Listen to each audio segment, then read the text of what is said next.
ஆந்திராவில் 6 மாவோயிஸ்டுகள் சுட்டுக் கொல்லப்பட்டிருக்கிறார்கள். அண்மை செய்தியாக பார்த்து வருகிறோம். மாவோயிஸ்ட் தலைவர் உள்பட 6 மாவோயிஸ்டுகள் சுட்டுக் கொலை செய்யப்பட்டிருக்கிறார்கள். ஆந்திராவில் அல்லூரி சீதாராமராஜு மாவட்டத்தில் 6 மாவோயிஸ்டுகள் சுட்டுக் கொலை செய்யப்பட்டிருக்கிறார்கள். விவரங்களை செய்தியாளர் பாரதி ராஜா வழங்கிட கேட்கலாம். பாரதி ராஜா வணக்கம். இந்த மாவோயிஸ்டுகளின் பின்னணி என்ன, அவர்களின் பணி என்ன, தற்போது சுட்டுக் கொலை செய்யப்பட்டதுக்கான காரணம் என்ன?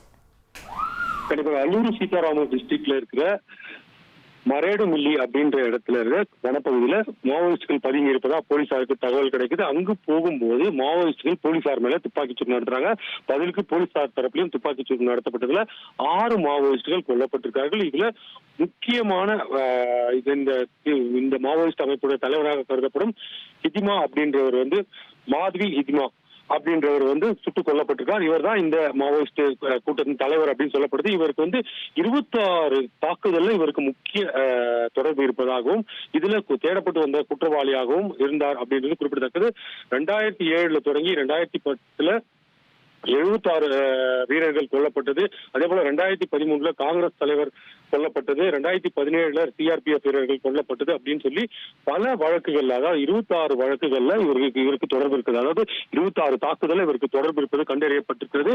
இவரது மனைவியும் இந்த மாவோயிஸ்ட் இயக்கத்தில் இணைந்திருந்ததாகவும் அவரும் தற்போது சுட்டுக் கொல்லப்பட்டிருக்கிறார். மொத்தமாக 6 பேர் சுட்டுக் கொல்லப்பட்டதுடன் அவர்களிடமிருந்து பயங்கர ஆயுதங்களும் தற்போது பறிமுதல் செய்யப்பட்டிருக்கிறது.